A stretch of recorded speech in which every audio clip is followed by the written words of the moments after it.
So, hi friends, today we'll discuss an important issue which is related to the language.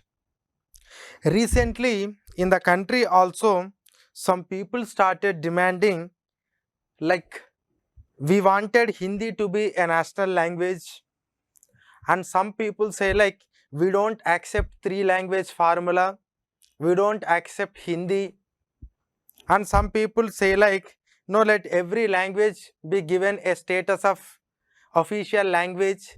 So these type of demands that are coming, and even our home minister said like no, everyone should learn Hindi.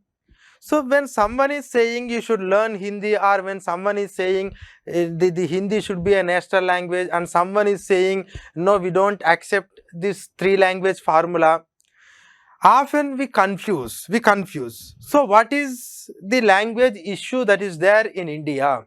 What exactly the constitution says about our language in the constitution, and what are the different legislation that talks about the language in India, and what are the different policies that talks about the language in India, that we will discuss in this video.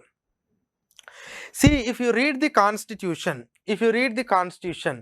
constitution has only talked about this official language. Constitution never used the word national language. Then what is the difference between this official language and national language, that you must understand? And we don't have any national language per se, only we have the official language. So official language in the sense the language which is used for the official communication purposes. Official language means the language which is used for administrative purposes, for official communication purposes. That is official language. Then what is the meaning of a national language? National language will represent the nation, will represent the nation's identity. And nation is something, it's an emotional and biological entity. It's not a mere administrative political entity. So nation in the sense, if you are belonging to one particular lineage, and then you can say it as a nation, and we are all Indians as a nation. But can we draw our complete lineage to the Hindi? That's very difficult, because Hindi itself is not a classic language, and other than Hindi there are many languages that are so ancient. Take the case of Tamil, it is an ancient language in the country, and Kannada, Telugu, Malayalam, and after that many other languages, and Sanskrit is perhaps the ancient language, the very important language, and which has its own genesis in this country. And when it comes to the Hindi, perhaps Hindi is not a language that has emanated or that is generated at a particular place, and it is a mix of different languages. That's what how Hindi is generated. And can such a language represents the nation?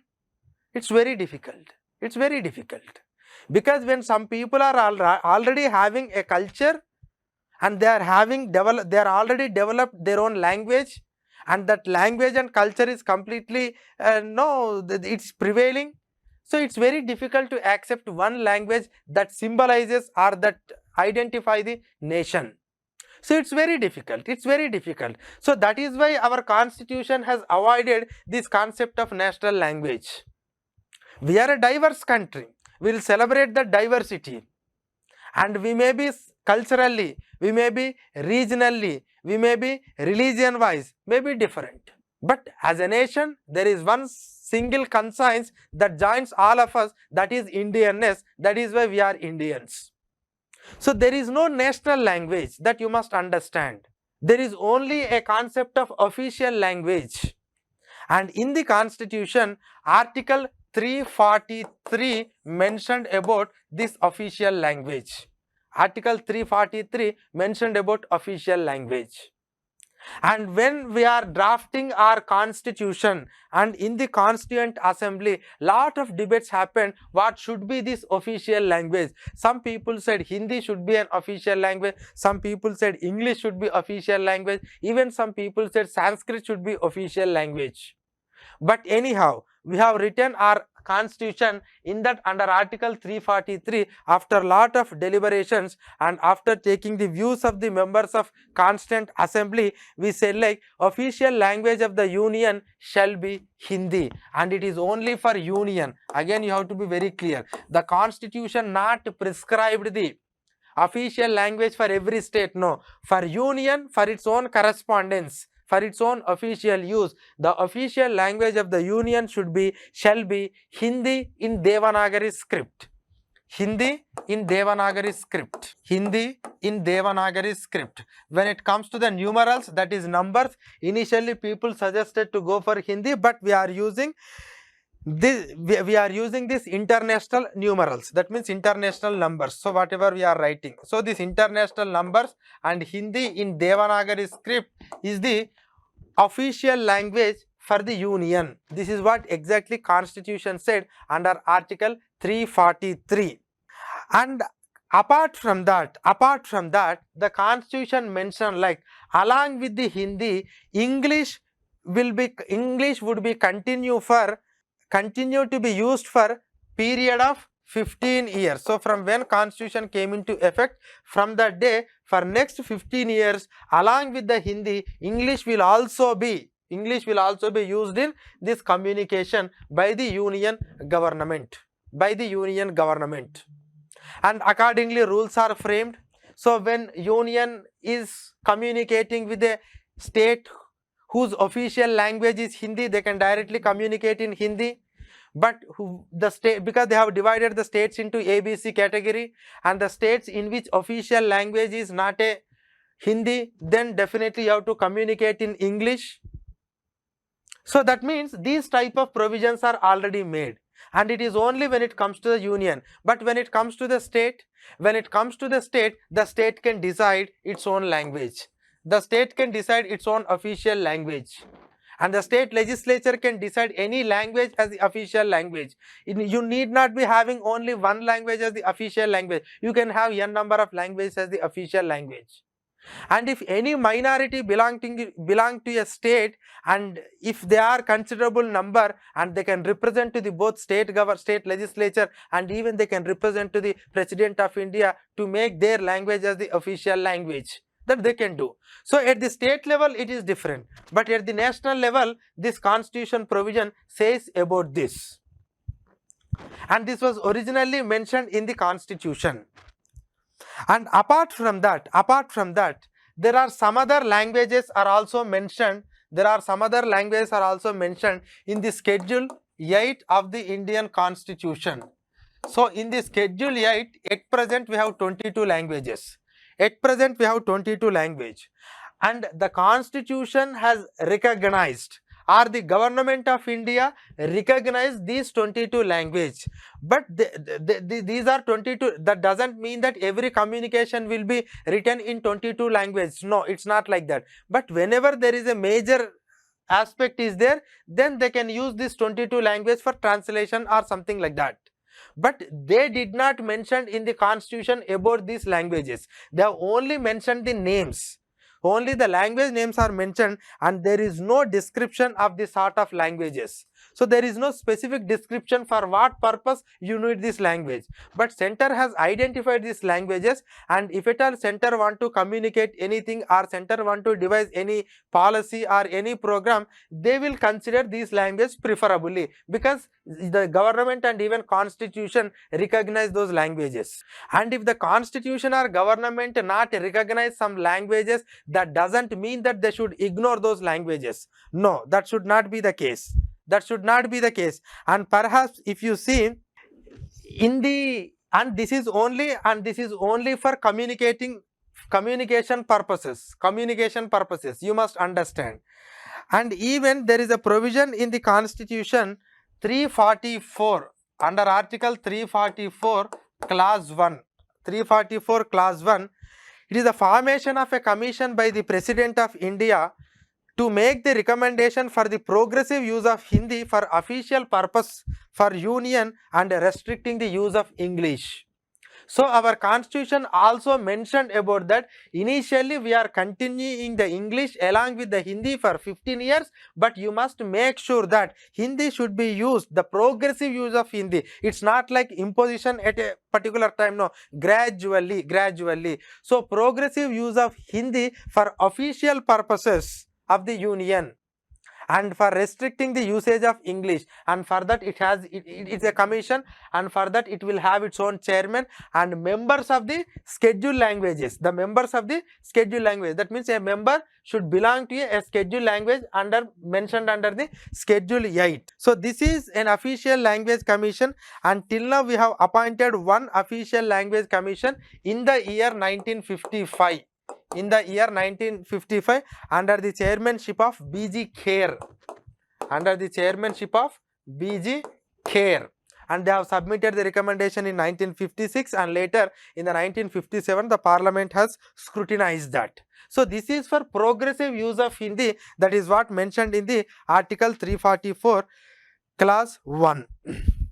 Next, under article 351, union government's duty to promote the spread of Hindi so that it becomes a medium of expression. So that means central government is duty bound to, that means its duty to promote the spread of Hindi so that it become a medium of exchange for all elements of the composite culture of India, and also to assimilate the elements of forms and expressions from Hindustani and languages listed in the 8th schedule. So these languages should be assimilated with each other, and Hindi should promote it to the everywhere. And when they are mentioning about this, they did not clearly mention whether it is as a part of culture as a part of administration. That means even as a part of medium of expression they have used. So medium of expression means probably it is beyond the official communication purpose, because in the earlier, in the 344(1) they have used like for the official purpose of union, but in the 351 they said like the spread of Hindi so that it becomes the medium of expression for all elements of the composite culture of India, and also to assimilate the elements of form and expression from Hindustani and languages listed in the 8th schedule. So this is also there on union government. This responsibility is there with the union government, that is 351. Now this is how our constitution has made a mention about the language. One is specifically some provisions related to the official language, something is related to make Hindi as a medium of expression.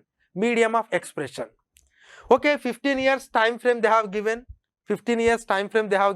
And after that what happened is, when already 10 years completed, then the non-Hindi speaking people have an apprehension like, no, in maybe in a little bit, within short span they may impose Hindi, they may ask us to speak in Hindi. That is how the apprehension started, and this apprehension started then in the year 1959. Jawaharlal Nehru had given an assurance. In the year 1959 that Hindi will not be imposed. And English will be continued. That is what his assurance he has given in the year 1959 by the Jawaharlal Nehru. Now what happened is, when this assurance has given, this 1950 constitution came into effect. In the 1965 this English provision is going to expire, and for that what we have done is, in the year 1963 this official language act was enacted in the year 1963. And in the year 1963, when we have mentioned about this official language act, in that we have clearly written like, in spite of having that 15-year provision, in the constitution with respect to English, the English will continue. So that means they are extending the usage of English along with the Hindi. So notwithstanding the expiration of the period of 15 years from the commencement of the constitution, in addition to that, the English will be used for what purposes? For all official purposes of the union, and for the transaction of business in the parliament, for all the official purpose of the union and for the transaction of business in the parliament. For this purpose, in spite of having this 15-year expiry in the constitution, English continue. That means they say like English continue along with the Hindi. And it is the commitment from the Jawaharlal Nehru that until the non-Hindi speaking people wanted in Hindi, till that point of time English continue, that he said. And in that constitution amendment we have added another provision, like after this provision, whatever this provision, this is section 3, actually section 3 of 1963 Act. When this section 63 came into effect, after 10 years, there is a parliamentary committee. In this committee consisting of MPs from both Lok Sabha and Rajya Sabha, and this committee will be constituted based on the resolution passed by both the houses of parliament. So both the houses of the parliament has to pass a resolution, and before that President of India must give the assent to that.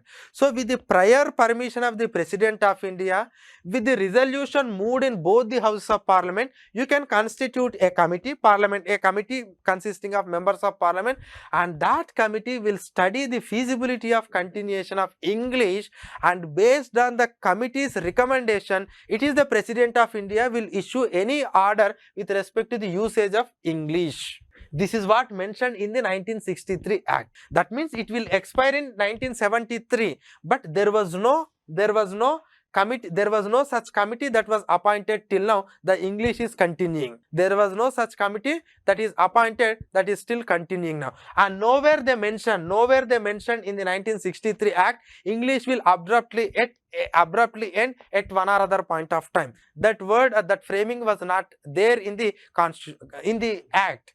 The only thing is, after 10 years, a committee is constituted to looking into this entire arrangement. That is the only thing they mentioned. Until now, they have not constituted a committee. Now, in the year 1976, they have framed the rules of this official language, and official language rules, they have mentioned clearly, like when a union is communicating with a state, when a state is communicating with a union, and a state is having an official language of Hindi, how it should communicate with the union, and non-English, non-Hindi official language states, how they have to communicate union, and how the signboards must be used. Like all these rules are mentioned. And in that rules, they have exempted this Tamil Nadu, because Tamil Nadu people have agitated against this, because their agitation is 1959 Jawaharlal Nehru clearly given an assurance, but that assurance is missing in the 1963 Act. That means they are expecting like Hindi will not be imposed on anybody, but such wording is not there. At any point of time, after 10 years, they can do anything. So that assurance is not there clearly in the 1963 Act. That is why they have started agitation in the 1960s. After 1965, they have started agitating, and even it has taken a violent, a path of violence. And their concern with respect to this Hindi is not actually its alone language, but they are linked with this culture, and their Dravidian culture is something different. They are believing like the one who speaks Hindi, they are the Aryan, and they are invaded from some other country. So that is their cultural angle. So I think whether it is scientifically true or not, it's lot of historians that they are debating like Aryans are invaders. Some people say no, Aryans born here itself. Some people believe, some people don't believe. But the point of Hindi with respect to the Tamil Nadu, it's not just the language, but it is a culture. And that too, they will look like it's an imposition of the invaded people on the indigenous people. That is what their idea. But anyhow, India is a diverse country. We have to respect the diversity. It is not just only Tamil and Hindi are the only languages in this country. Apart from lot of diversity is there. And in order to respect that diversity, what we thought is we have given an assurance to the Tamil Nadu, and accordingly, when we framed the rules in the 1976, we have exempted Tamil Nadu. We have exempted the Tamil Nadu from that rules. That means when it comes to the official communication from the union government, the Hindi is nowhere related to the Tamil Nadu. Even for the non-Hindi speaking states also, they are not sending Hindi communications until and unless if it is necessary. So the present day setup is based on 1963 Act and 1976 rules.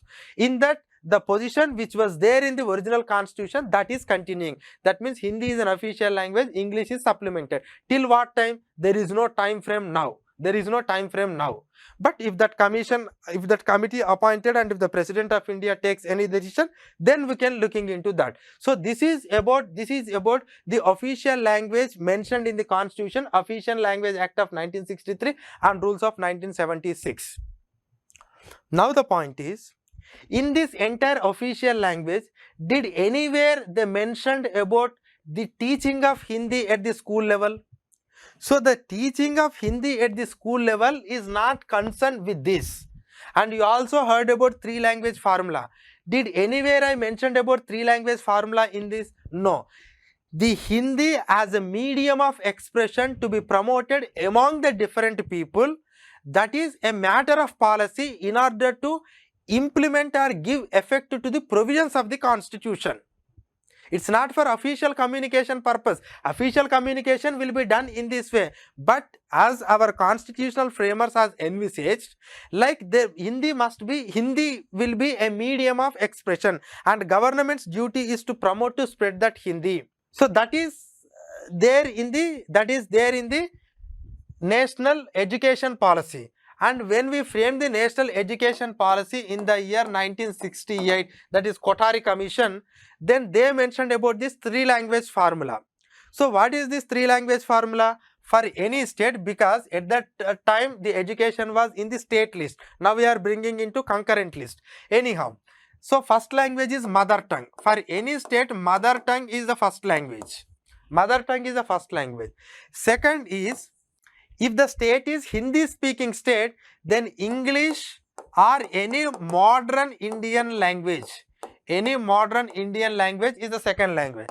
Third one is again English or any modern Indian language. When it comes to the non-Hindi speaking state, the first one should be their mother tongue. Second one should be English or Hindi. And third one is like any other, again English or Hindi, and if they are interested they can go for any other language. That means modern language in the sense the language of other. Now when this policy is announced, some states go for okay, first language as their mother tongue, second they go for Hindi or English, and third they go for Hindi or English. Unfortunately, when it becomes to the Hindi speaking states, they are not interested in taking other modern languages, especially the southern languages, except in some few areas, but mostly they are not interested. So they are learning Hindi and English, but they are not learning other third modern language at the school level. When it comes to the southern languages, it is the Tamil Nadu who rejected this three language policy.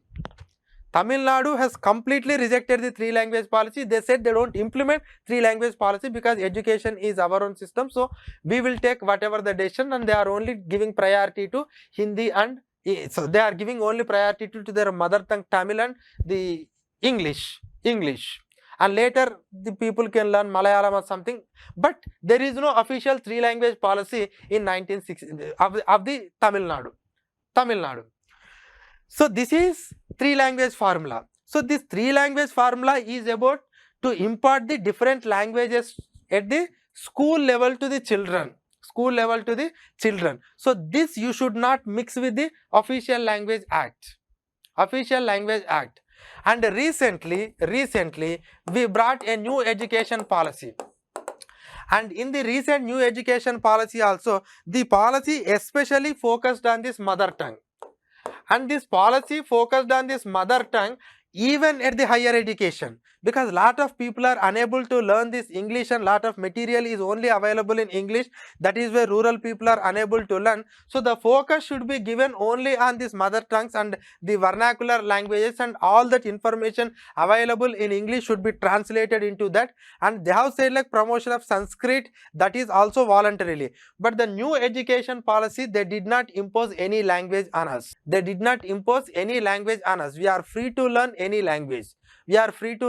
any language. And now when the education is in the concurrent list, the union can make any policy, but the point is it is very sensitive, it is related to the cultural aspects of the people. That is why they are not doing anything. But in the national education policy, they clearly mention like focus should be given to the mother tongue or the vernacular languages.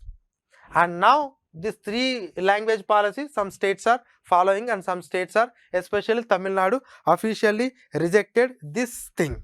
But when it comes to the mother tongue, even the constitutional provision is also mentioned like under Article 350A. Under Article 350A, it clearly mentioned like the government should facilitate the learning in mother tongue.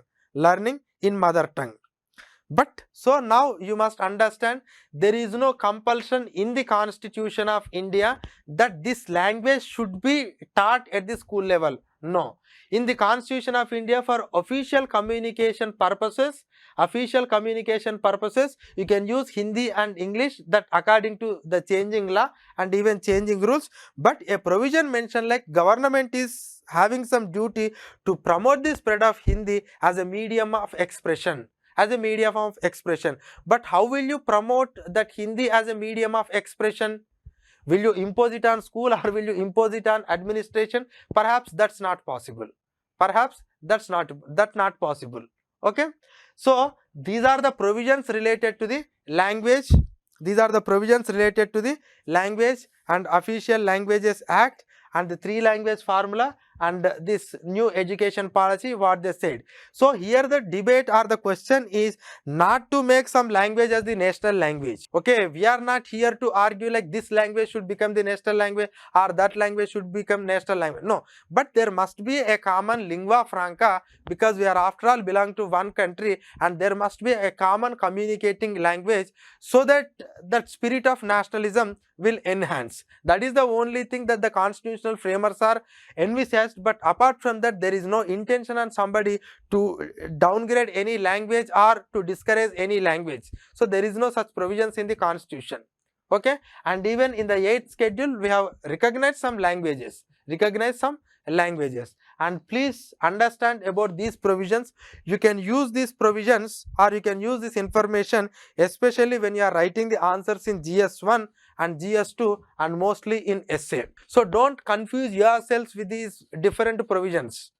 Don't try to confuse which one says about education, which one says about official communication, what is national language, what is official language. And when it comes to the minority language, it's all decided by the state government. Official language at the state government can decided by the state government. And any minorities, their language if not recognized, they can represent to the President of India. And after whatever the committee that we have mentioned in the 1963 Act, we haven't constituted any committee. Okay, so just have an idea about these provisions and make use of this information appropriately wherever it is necessary. Okay, thank you. Amrita IAS Academy.